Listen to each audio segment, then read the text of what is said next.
ආයුබෝවන් සුබ දවසක්. වෙනවා වගේම අපි අලුත් දෙයක් අරගෙන අපි කලින් වීඩියෝ එකේ කතා කරා ලංකාවේ එළවලු පළතුරු 35-40ක් හානි වෙනවා කියලා. ආගේ හානි ප්‍රමාණ අවම කිරීමට ගන්න ක්‍රියාමාර්ග විදිහට මම අද ඇවිල්ලා ඉන්නවා ජාතික පශුවස්තුන් කළමනාකරණ ආයතනයට. ඒතකොට අපි අද කතා කරන්න බලාපොරොත්තු වෙනවා මේ අස්වනු කල් තියා ගන්න නම පිළිබඳව. ඒ සඳහා මාත් එක්ක එකතු වෙලා ඉන්නවා කසුමාත්. ඒතර මහත්තයා මේ දැන් අපි කලින් වීඩියෝ සහ අපේ රටේ තියෙන ප්‍රශ්නයක් තමයි එළවලු පළතුරු වගේ දේවල් ගොඩාක් හානි වෙනවා. ඒතකොට අපි පශුවස්තුන් කළමනාකරණ ආයතනයක් විදිහට සාමාන්‍ය මොන වගේ ක්‍රියාමාර්ගද ඔබතුමාලා අරන් තියෙන්නේ ඒ දේවල් බලපුවා ගැනීමට? ඔව්. ඇත්තටම දැන් අපේ ආයතනය ගැන කියනවා නම් අපේ ආයතනයේ මූලික ශාඛාව පිළිලා තියෙන්නේ අනුරාධපුර. ඊට අමතරව ශාඛා කිහිපයක් තියෙනවා කාර්යාලය විදිහට. ඒතකොට අපි ආයතනයක් විදිහට අපි කරන්නේ ඇත්තටම මේ පසුවස්තුන් හානිය අවම කිරීම. එළවලු පළතුරු වල විතරක් නෙමෙයි. ධාන්‍ය භෝග, මාංශ භෝග, මල් වර්ග ඒ වගේ ස්පයිසස් කුළුබඩු මේ වගේ සියලු දේවල් පසුවස්තුන් හානිය සම්බන්ධයෙන් වල කියන්නේ අපේ ආයතනයේ. ඒකට අපේ ආයතනයෙන් ඇත්තටම මේ සම්බන්ධයෙන් ක්‍රියාමාර්ග කීපයක් කරන් තියෙනවා. ඒකට එළවලු පළතුරු ගත්තොත් එළවලු පළතුරු කියනවා ඉක්මනින් නරක වෙනවා. ඒකට මේ වගේ දේවල් වල හානිය අපි අවම කරගන්න අපි ගොඩක් වෙලාවට අපි මූලික පියවරක් විදිහට අපි අරගෙන තියෙනවා කූඩු බෙදා දීම. එතකොට මේක ගොවි මහත්තයාගේ ඉඳලා කියන්නේ ආරම්භක තැන ඉඳලා තමයි අපි මේක ව්‍යාප්තිය මෙන්න පටන් ගන්න තියෙන්නේ. මොකද ගොඩක්ම ට්‍රාන්ස්පෝර්ට් එකේදී කියන්නේ පරිහරණය සහ ප්‍රවාහණය තමයි වැඩිපුරම හානියක් වෙන්නේ. මේ කියන 130 40 කියන එක 75 වෙන්නේ උතන. මෙන්න මේ ප්ලාස්ටික් කූඩ භාවිතය කියන එක අපි හඳුනා දෙලා තියෙනවා. ඊට අමතරව අපේ ආයතනයෙන් කරනවා පරීක්ෂණ. මේ පරීක්ෂණ අංශයක් තියෙනවා. පරීක්ෂණ සේවා කරනවා. ඉංජිනේරු අංශයෙන් ඉංජිනේරු සේවා තියෙනවා. රසායනාගාර අංශයෙන් රසායනාගාර සේවා තියෙනවා. මේ ව්‍යාප්ති අංශය තියෙන මේක තමයි ගොවි මහතුරු අතරට ගිහිල්ලා සාකච්ඡා කරලා ප්‍රශ්න විසඳලා ඒවට උත්තර දෙන්නේ. එතකොට අපි මේ විදිහට අංශ කිහිපයකින් පසුවස්තුන් හානිය අවම කරගන්න දායක වෙනවා. එතකොට මේ එළවලු පළතුරු ගත්තොත් එහෙම එකක් ක්‍රමයක් තමයි මේ වැලියු ඇඩිෂන් කියන්නේ. අගේ දාම එකතු කිරීම. මේ වගේ විශාල විශේෂ නිෂ්පාදන ක්‍රියාවල සිදු වෙන කාලේ අපතයන් ප්‍රමාණය අපිට අඩු කරගන්න පුළුවන්. මේ විජලන ක්‍රමය වගේ ක්‍රම භාවිතා කරනවා. එතකොට අපිට මේකේ වැඩි කාලයේදී අතිරික්තයක් උත්තරන්නේ නැතුව මේ අතිරික්ත වැලියු ඇඩිෂන් කියන අගේ දාම වලට ලක් කරලා අපිට පස්සේ කාලෙකට කියන්නේ හානිය මේ අවම කරගන්න පුළුවන් පස්සේ කාලෙකට පාවිච්චිට අරගෙන. එහෙනම් අපි අද කතා කරන්නේ එතකොට ඒ හානියට අමතරව අලුත් විදිහකින් වැඩි අස්වනු කාලයක් තියෙන එකක් කල් තියාගන්න. ඔව්. ඒතර අපි ශ්‍රම කරන විදිහට විතර අපි දැන් එළවලු පළතුරු ගත්තොත් මේව පෙරිෂබල්. ඒ කියන්නේ කාලෙ තියාගන්න ප්‍රමාණය අඩුයිනේ. කියන්නේ ජලයේ ප්‍රමාණය වැඩි. ඒකට පරිරක්ෂණ ක්‍රමයක් විදිහට ගත්තොත් මේක ක්‍රමයක් තමයි මේකේ තියෙන ජලය ඉවත් කිරීම. ජලය ඉවත් කරාම සුදු ජීවීන් වල ක්‍රියාකාරීත්වය අඩු වෙනවා. ඒ හින්දා මේ විචලන ක්‍රමය කියලා කියන්නේ එක පරිරක්ෂණ ක්‍රමයක් එළවලු පළතුරු වලට. එතකොට විචලන ක්‍රමය මගින් අපිට පුළුවන් අස්වැන්න, ඒ කියන්නේ සීසන් ගොඩක් වෙලාට එළවලු පළතුරු තියෙන එක. ඒකට එක කාලයකට වැඩි වෙනවා. ඒකට ඒ කාලයට අපිට මේ වේරණ කල් තියාගෙන අපිට ඕෆ් සීසන් වල කියන්නේ අපේ නිෂ්පාදනයේ අඩු කාලවල පාවිච්චි කරගෙන වෙන ගොවි මහත්යන්වත් මේක කරන්න පුළුවන් විදිහට වැඩි කිලක් ලබා ගන්න පුළුවන්. ඊට අමතරව හොඳ මාකට් එකක් තියෙනවා. ඒ කියන්නේ සාමාන්‍යයෙන් ඔය සුපර් මාකට් වල වගේ අපිට මේක පැක් කරලා ගත්තොත් එහෙම ඉක්මනට සම්බෝලයක් හදා ගන්න, ඒ වගේ ඉක්මනට මේ හදා ගන්න හාසුවක් තියෙනවා. ඉතින් එතකොට වැලියු ඇඩිෂන් එකක් විතර අගේ එකතු කිරීමක් විදිහට අපිට කරන්න පුළුවන්. එළවලු පළතුරු කල් තබා ගැනීමට, ඒ කියන්නේ පසුවස්තුන් හානිය අවම කරලා කල් තබා ගැනීමක් විදිහට මේ විජලන ක්‍රමය අපිට ක්‍රියාත්මක කරන්න පුළුවන්. එහෙනම් අපි බලමු කොහොමද කැරට් කල් තියා ගැනීම සඳහා ක්‍රියාමාර්ගයක් ගන්න කියලා පියවර වශයෙන්. හරි එහෙනම් කසමාදකට ප්‍රේසිතනාක් දෙන්න. ඒකට පළවෙනිට මොකද කරන්නේ? අපි මුලින්ම කරන්න ඕනේ මෙතනදී ගන්න දැන් අපි කැරට් නම් මේක ඉස්සෙල්ලා තේරීමකට ලක් කරන්න ඕනේ. මොකද තේරීමකට ලක් කරන්නේ දැන් මේ වගේ තියෙන්න පුළුවන් සමහරවල්ලාට ඩැමේජ් වෙච්චා. දැන් මේ වගේ දැන් ගත්තොත් මේ වගේ හිල් වෙච්ච තියෙන්න පුළුවන්. සමහරවල් නරක කරලා තියෙන්න පුළුවන්. එතකොට නරක වෙච්ච දෙයකට සුද්ධ දිව්‍ය ආසාදනයක් ඇති වෙලා තියෙන්න පුළුවන්. එතකොට මේක අපි දැන් ඩිහයිඩ්‍රේට් කරනකොට සුද්ධ දිව්‍ය වතුර නැති වුණාට මේක කල් තබා ගැනීම වගේ ඒවා ගත්තොත් මේක අනිත් ඒවාට ආසාදනය වෙන්න පුළුවන්. පැතිරෙන්න පුළුවන්. ඊට අමතරව දැන් අපි අනවශ්‍ය කාලයක් ශ්‍රමයක් වැය කරනවා නරක වෙච්ච දෙයක් ප්‍රොසෙස් කරනවා. ඉතින් ඒව මුලින්ම තෝරලා අයින් කරලා හොඳ දේවල් ටික විතරක් අරගෙන අපි යනවා ඊගාවට එක්ක.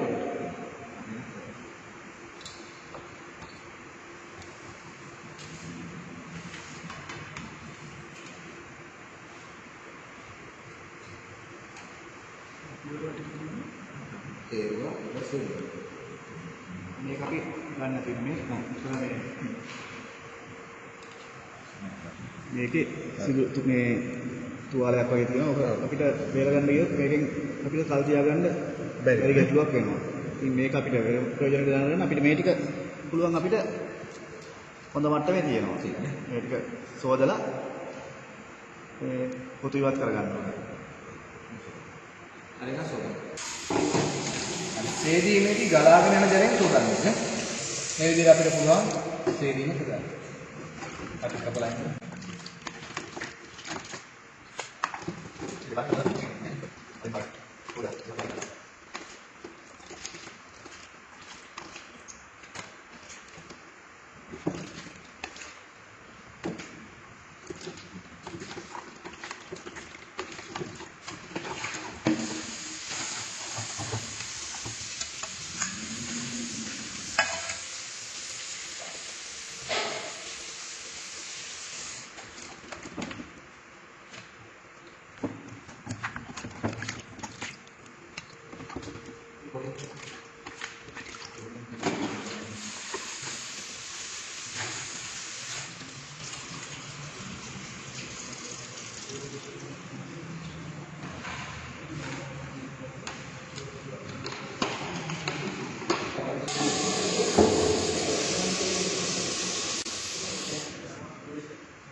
එතකොට පිසිනවන්ත මේකේ දැන් අර වතුර දාලා වල කොහොමද මේකේ රුමාලේ උඩට වතුර ටික පැහැෙනකොට උඩ රුමාලේ නෝ අවස්ථාව තියෙනවා. ඒකට තමයි මේකට දාන්නේ. මේ ස්ටිල් ගන්න දාගන්න. ඉස්සාවේ මේ මෙෂින් එක මේ ඔන් කරගන්න. ඉතින් අපිට පුළුවන් මේ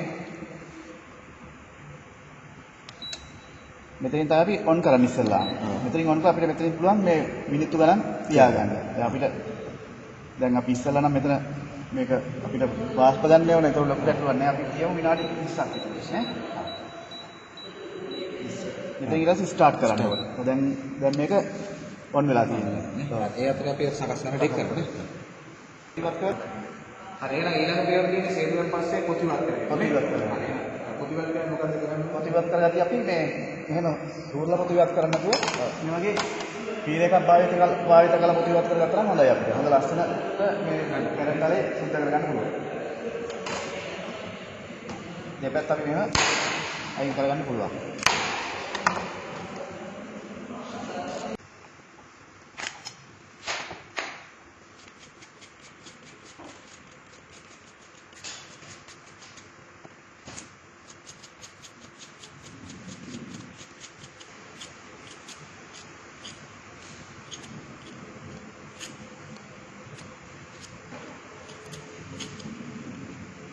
පොතු ඉවත් කරගෙන ඉවරයි. දැන් අපි කපලා පොතු දාලා හොදලා ඉවරනේ. ඊට පස්සේ දැන් අපි ඇදුවට පස්සේ තියෙන ඊගොස් ස්ටෙප් එක තමයි මේ කැබල් වලට කපා ගන්න. මේ කැබල් වලට කපා ගන්නකොට විසරණ කිරීමේදී මේක ඉතාමත් වැදගත්. මොකද මේක පුංචි කෑලි වලට කපා ගන්න තරමට තමයි මේක ශ්‍රේෂ්ඨ වර්ගඵලය වැඩි වෙන්නේ. ශ්‍රේෂ්ඨ වර්ගඵලය වැඩි වෙනවා කියලා කියන්නේ ඉක්මනට වතුර ඉවත් කරගන්න පුළුවන්. එහෙම නැත්නම් දැන් මේ විදිහට දැම්මොත් මොකද සෑහෙන වෙලාවක් යනවා. ඒකට ඊගොල් ඒකාකාරීව අයින් වෙන්නේ නැහැ. කියන්නේ මේ හරිය අයින් වෙලා තියෙන පුළුවන් ඇතුලේ අමු වෙන්න පුළුවන්. ඉතින් මේක මීටර් කපා ගන්නවා. සාමාන්‍යයෙන් අපි කපා ගන්නේ මිලිමීටර් 3ක් 5ක් 4 වගේ කෑලි. අපි මේක පවුඩර් එකක් විදිහට ගන්නවා නම් මිලිමීටර් 2ක විතරයි කපා ගන්න අපි උත්සාහ කරනවා. මොකද පවුඩර් එකක් කරනවා නම් අපි සාමාන්‍යයෙන් කැබලි වලට වඩා වැඩිපුර වේලනවා. කැබලි හදනකොට වඩා වැඩිපුර වේලනවා.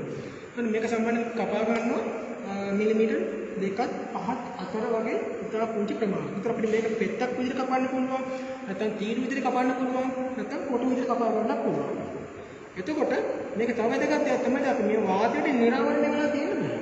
දැන් මේක කපපු ගමන් දැන් මේ ඔයගොල්ලන්ට පෙන්නන්න දැන් මෙහෙම තියන්නේ ඉන්නේ නැත්නම් මේක සම්මානේ මේ වතුරකම තියලා තියෙනවා ගිල්ලලා. ඇයි මේකේ දැන් මුලින්ම මම කියවනේ දැන් ඔක්සිජන් එක මේ ගැටෙන හොඳ දෙයක් කියලා. ඔක්සිජන් එක ගැටුණාට පස්සේ තමයි ඇතුලේ තියෙන පොලිෆිනෝල් සංඝටකත් එක්ක එකතු වෙලා අර පොලිෆිනෝල් ඔක්සිඩේස් කියන එන්සයිම් මේක ආවරණය වෙනවා. ඒ කියන්නේ පාට වෙනස් වෙනවා. එතකොට දැන් සාමාන්‍යයෙන් කැරට් වගේ දෙයක පොලිෆිනෝල් සංඝටක අඩුයි. ඒ හින්දා එච්චර ප්‍රශ්නයක් වෙන්නේ නැහැ. නමුත් අපි හිතමු මෙතන තියෙන්නේ බටු. නැත්තම් කොස් ඒ වගේ දෙයක් නම් ඉතාලම ඉක්මනින්ම කවර් වෙනවා. කහට පිටින්නේ කියන්නේ. ඔව් ඒ කහට පිටින්නේ ඉන්න පුළුවන් තරම් අපි මේ කපනකොට හැමතිස්සෙම වතුර බාලණයකට දාගෙන වාතයට ගැටෙන්නේ නැති වෙන්න තියාගන්න ඕනේ. අපි දැන් මෙතන අපි මේක පෙති විදිහට කපන්නේ. පෙති විදිහට කපමු. ඕන්න පෙති විදිහට කපන්න පුළුවන්, කොටු විදිහට කපන්න පුළුවන්. කොටු විදිහට කපලා අපිට දාන්න පුළුවන් ඔය නූඩල්ස් පැකට් වලට, සුප් පැකට් වලට වගේ පොඩි පොඩි කෑලි විදිහට ඒ විදිහට අපිට දාන්න පුළුවන්. එතකොට මේ කාලේ උණු වතුරත් එක්ක අපි තම්බනකොට මේ අපිට පොඩි කැරට් කෑලි වගේ හදනවා.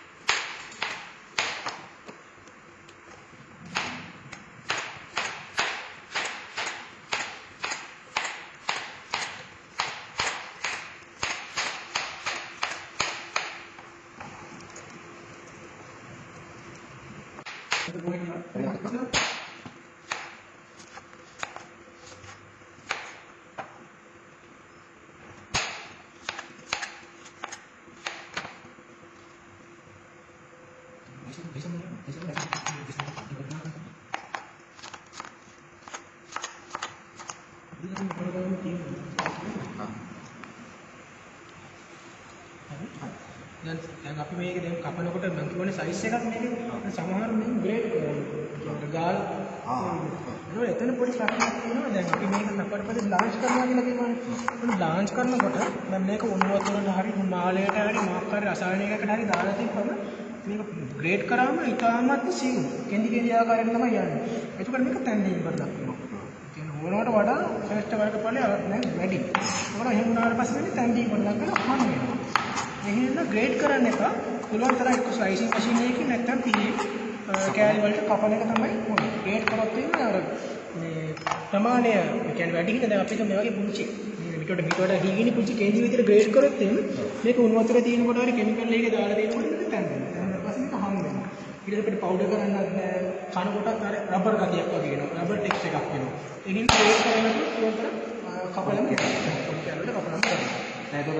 කර්මාශාලාවක් වගේ කරනවා නම් මේක ඔව් කර්මාශාලාවක් වගේ කරනවා නම් එහෙම අපිට ස්ලයිසර් එකක් පාවිච්චි කරන්න පුළුවන්. නැත්නම් මේ ඩයිස් වගේ කපනවා නම් ඩයිස් ප්‍රෙස් කරන මැෂින් තියෙනවා. ඒ විදිහට දැන් ස්ලයිසර් එකක් වගේ වගේ කරනවා මේ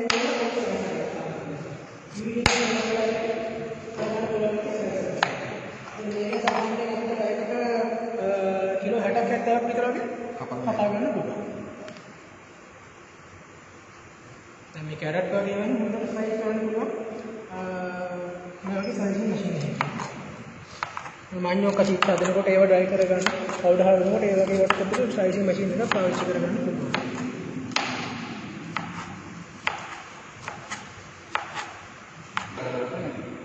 දැන් අපි කැපිලි කරලා ඉවරයි. ඊට පස්සේ මොකද කරන්නේ? දැන් මේ වෙද්දි අපේ අර වාෂ්ප මේ රුමාලය හොඳ මේ හොඳ මට්ටමට උතුරලා රුමාලය ඉන්න මට්ටම තියාගන්න ඕනේ. එහෙනම් අපි දැන් රුමාලය යනකේට දාන්න. අපි මේ දෙති කැලලා පාවිච්චි කරනකොට අපිට මේ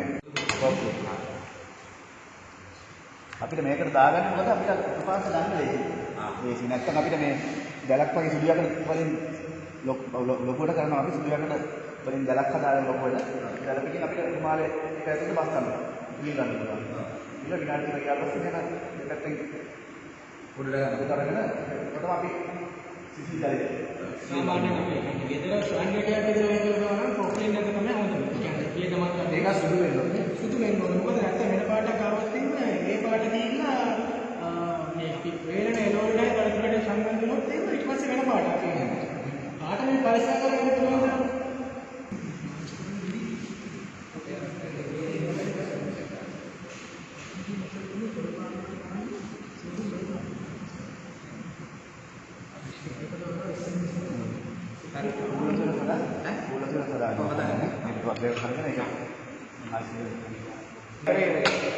මාලකෙන් ගන්න අමතරව අයිස් වතුරක් කියලා දාන්න අයිස් එකක් හදාගන්න.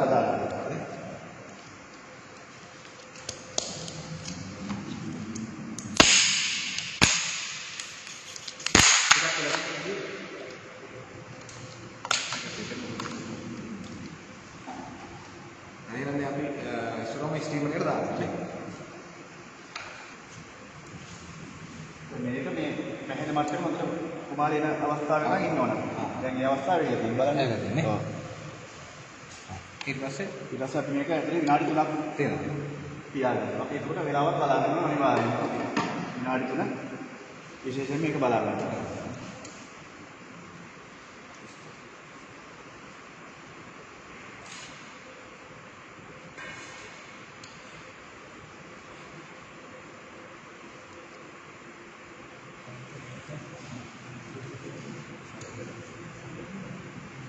ඒක තස්මාත් සාමාන්‍ය ලාංකික කරන යන ස්ටීම් වලින් විතරක් නෙවෙයි තවත් මොනවා කරන්න පුළුවන් මට උදාහරණයක් කියන්න පුළුවන් මෙයාට ගන්න. දැන් අපි මේක කැරට් ස්ටීම් ලොන්චින් කරානේ. නමුත් අපි හිතමු දැන් කොළ පාට එළවලු වගේ ඒවා ගත්තොත් එimhe අපි hot water blanching කරා. ඒ කියන්නේ මුව වතුර භාජනයක අපි ගිහිල්ලා තියෙනවා. දැන් මේ විදිහට ගොප්ලින් එකේ හොතල් මේ ගැට ගහලා අපි ගිහිල්ලා. එතකොට දැන් බ්ලාන්චින් ආකාර කීපයක් තියෙනවා. එතකොට hot water blanching, steam blanching, chemical blanching. ඔක තමයි බ්ලාන්චින් ආකාර තුන. දැන් hot water blanching කරන්නේ සාමාන්‍යයෙන් ඔය අල වගේ පිටින් ඝන ඒ වගේ ඒවට තමයි අපි සාමාන්‍යයෙන් steam blanching කරන්නේ. එතකොට කොළ ಜಾති නැත්නම් කොළ පාට එළවලු ඒ වගේ ඒවට අපි ගොඩක් වෙලාවට කරන්නේ කෑලි වලට කපලා ඉවරලා hot water blanching කරනවා. දැන් hot water blanching කරනකොට තියෙනවා temperatures දෙකක්. ඒ කියන්නේ උෂ්ණත්ව 52ක්. සාමාන්‍යයෙන් අපි පාවිච්චි කරනවා 60 65 වගේ උෂ්ණත්වය. ගොඩාක් sensitive. ඒ කියන්නේ සංවේදී නම් මේක. ඒ කියන්නේ අපිට විටමින් C වගේ ඒවා ගොඩක් පරිස්සම් කරගන්න පුළුවන් ඕන එකක් නම් 60 65 වගේ එකක් දානවා. ඒකට 65 වගේ එකක් ගන්නකොට අපිට විනාඩි 5ක් විතරයි තියන්නේ. මොකද උෂ්ණත්වය අඩුයි. අපි ස්ටීම් බ්ලාන්චින් කරන්නේ විනාඩි 2ක් 3ක් අතර. ඒකට තව අපිට කරන්න පුළුවන් සෙන්ටිග්‍රේඩ් ටෙම්පරේචර් 80කට බ්ලාන්ච් කරන්න. ඒක අපි 3ක් 5ක් අතර කරනවා. අපි සාමාන්‍යයෙන් 60ට වගේ කරනවා නම් විනාඩි 5ක් විතර වගේ තියෙනවා. මේ ඔක්කොම hot water නැත්නම් steam blanching. අපි chemical blanching කරද්දී තියෙන ඒකත් ආකාර කීපයක් තියෙනවා. අපිට ලුණු දාන්න පුළුවන්. ඒ නිසා ලුණු කියන්නේ sodium chloride එක. අපිට සරලව ගෙදර කරනවා අපි ලුණු කියලා කියනවා. ලුණු දාන්න පුළුවන්. හරි? ඔව් ලුණු දානවා අපි කොස් වලට දානවා. අපිට දෙල් වලට වගේ වට දානවා. ඒක ලුණු ද්‍රාවණය පිළිලා තියෙනවා. ලුණු ද්‍රාවණයක පිළිලා තියෙනවා. එතකොට අපි සාමාන්‍ය කොස් වල දෙයකට නම් කොස් වල කහට පිටින වැඩි වෙනවා. ඒ හින්දා ලුණු ද්‍රාවණය වගේ වැඩිපුර සාන්ද්‍රණයකට හදා ගන්නවා. අපි සාමාන්‍ය සෝඩියම් ක්ලෝරයිඩ්, සිට්‍රික් ඇසිඩ්, ඊකට SMS කියලා තියෙනවා. සෝඩියම් මෙටාබයිසල්ෆයිඩ්, ඊගාවට ආපසෝඩ ඒවා එක එක සාන්ද්‍රණයක් තියෙනවා. ඒ ලුණු දානකොට අපි කොස් වලට වගේ දානවා නම් 2ක් විතර වෙලා දානවා. ඒක සමහරවිට සම්පූර්ණ මොනවද වම්බට වගේ වැඩ කරනවා. ඒක අපි සිට්‍රිකුත් දානවා, ලුණුත් දානවා. එතකොට අපි දාන්නේ සාමාන්‍ය 0.5ක් විතර වගේ. ඒ වගේ ඒක වෙනස් වෙනවා. ඒක ලුණු දාන්න පුළුවන් මේ විදිහට. ආයෙත් සිට්‍රික් ඇසිඩ් එක දානවා. සිට්‍රික් ඇසිඩ් එක යොමු අපිට එච්චර හානියක් නැහැ ඇත්තටම. ඒ කියන්නේ අපේ ඇඟට ගොඩක් අවශෝෂණය කරගන්නත් පුළුවන්. නමුත් SMS කියන්නේ සෝඩියම් මෙටාබයිසල්ෆයිඩ්, පොටෑසියම් මෙටාබයිසල්ෆයිඩ්. මේකට පොඩි ලිමිට් එකක් දීලා තියෙනවා අපිට මේ ආහාරයට එකතු කිරීමට. එතකොට අපි සාමාන්‍යයෙන් ගන්න ලීටරයකට ග්‍රෑම් 1 2. ඊට වඩා පන්නන්නේ නැහැ. පුළුවන් තරම් අපි අපේ ආයතනයෙන් අපි හැම තිස්සෙම කියන්නේ පුළුවන් තරම් කෙමිකල් බ්ලාන්චින් අඩු කරන්න කියලා.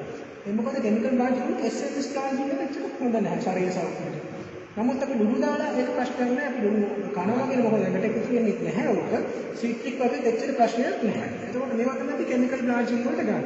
මේකෙදිත් කරන්නේ මේ විදිහට පොප්ලින් රෙඩ් දෙයින් ලාලේ වල කපපු කැලේ ටික ගිල්ලලා තියෙනවා අපි විනාඩි 2ක් 3ක් විතර. සමානයකට කහට වෙන වැඩි වෙන විනාඩි 5ක් 10ක් වගේ ගිල්ලලා තියෙනවා. විශේෂයෙන්ම කොස් දෙල් වගේ ඒවා, බටු වගේ ඒවා ඒ වගේ ගොඩක් කහට තිබුණා වැඩි. ඒක ඕක විදිහට තමයි බ්ලාන්ච් කරන්නේ. බ්ලාන්ච් කිරීමේ මූලික අරමුණ එන්සයිම් ක්‍රියාකාරීත්වය අඩු කරගන්න. හරි දැන් ඒකට බ්ලාන්චින් කරනවා ඉවරයි. විනාඩි 3ක් විනාඩි 3ක් මේක ඉවරයි. දැන් මොකද දාන්නේ? අපි ඉක්මනින් මේක ඉවත් කරගන්නවා. ඉවත් කරලා අපි සිසිල් ජලයකට දාගන්නවා මේක. අපි මේ අයිස් කැටයක් අයිස් මේක ඉක්මනින් ආයි මේක අර තැම්බීම නවත්ත ගන්න ඕන. තව දුරටත් තැම්බෙන එක නවත්ත ගන්න තමයි සිසිල් ජලයට දාන්නේ.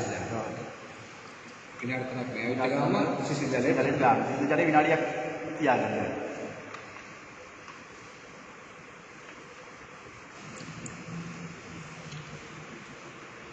අපි මේක අපි වියලනයකට දාන්න ඕන. වේල් එකට දාගන්න. එතකොට පිළිසිකමත් මේක දැන් අපි සාමාන්‍ය පාරිභෝගිකයන් මේ වගේ මේ ස්ටීම් ජනකයන් නැත්නම් අපේ ඉන්දියාව තාම සාමාන්‍ය එකට ගන්න පුළුවන් නේ. අපි නැත්නම් මේ මුඩියකට දෙවි කලක් කරලා තියෙනවා. ඒ වගේ ඒ දිගාලවල මේ කැරක්ටර් දාලා එහෙම ගන්න පුළුවන්. එතකොට ඔයාලට තේරෙන්නේ නැත්නම් ඔයාලට මේ මොකද නැත්නම් සාමාන්‍ය විදිහට ඉන්දියාව නම්බනවා වගේ පාලයන් තියලිවල ඉහළින් ස්ටීම් ගන්න පුළුවන්.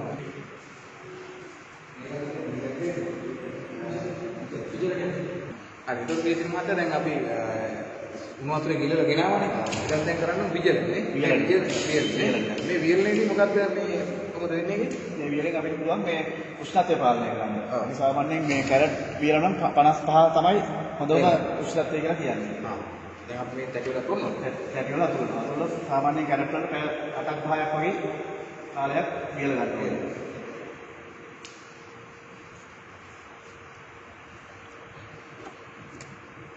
මේ වියලනේ අපි වියලද්දි මේ තට්ටු මාරු කිරීමක් කරන්න ඕනේ. පැය 4ක සැරයක් වගේ මේ යටම තියෙන තට්ටුව උඩට දාගන්න.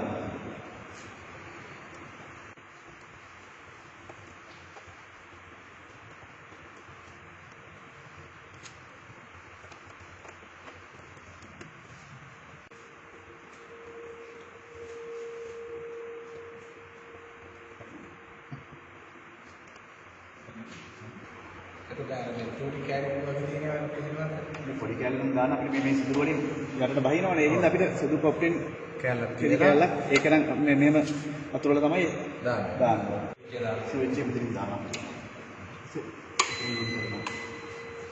මේක අපිට මේ ටෙම්පරේචර් බලන්නයි අපිට කාලය මේ තියාගන්න පුළුවන්. අපිට දැන් මේ මෙතන මේකේ බොත් එහෙම ඕම් ෆැරන්හයිට් 158. ඒ කියන්නේ සෙල්සියස් වලුත් 55. 55 තමයි මම මේක තියාගන්න තියෙන්නේ. ඔව්. දැන් මෙහෙ පැය 10ක් තියන්න පුළුවන්. මම පැය 10ක් තියනවා. දැන් මේ දෙක නිවෙනපත් වෙනවනේ. ඒ කියන්නේ මේ මැෂින් එක දැන් ක්‍රියාකාරී. වැඩ කරන්න පටන් ගන්නවා කියනවා. ඒතර තමයි මේ උෂ්ණත්වය ඒ මට්ටමේ තියාගන්න.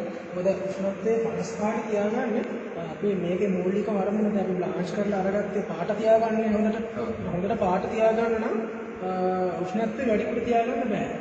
ඒක ආරම්භ දෙකක් තියෙනවා. එකක් තමයි අපේ වර්ණය ආරක්ෂා කරගන්න. අනිත් එක ගුණාත්මකතාවය. කියන්නේ පෝෂණය ආරක්ෂා කරගන්න. සාමාන්‍යයෙන් 50 අපි විජලනය කරනකොට 60ට වඩා ගොඩක් වෙලාවට ගෙනියන්න බෑ. 50 55 60 ඕක තමයි තියාගන්න. ඒක සාමාන්‍යයෙන් දාන බලතර හෝ එළවලු මත වෙනස් වෙන්න පුළුවන්. ඒක උදාහරණයක් විදිහට ගත්තොත් එimhe දැන් කැරට් නියම තිබ්බට ඒ කරපිංචා මුරුමයි ගන්නකොට 50ට. මොකද ඒකේ අර විටමින් C රැක ගන්න ඕන ප්‍රමාණය වැඩි.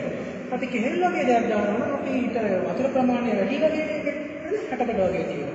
ඒක වෙනස් වෙනවා. ඒකට පෝෂණ ගුණය කියන එක විතරමත් අපිට හොඳට තියාගන්න ඕන වෙනවා. කිසි මට්ටමකට. ඒ කියන්නේ එතකොට මේක අපි හිතමු 80ට 100ට එහෙම කොට ඉක්මනට අයින් වෙනවා. හැබැයි ඩයින් වෙනවා වගේ නෙමෙයි මෙතන වතුර අයින් වෙන වේගය ඉතාමත් වැඩි. වතුර අයින් වෙන වේගය ඉතාමත් වැඩි වුණාම මොකද වෙන්නේ?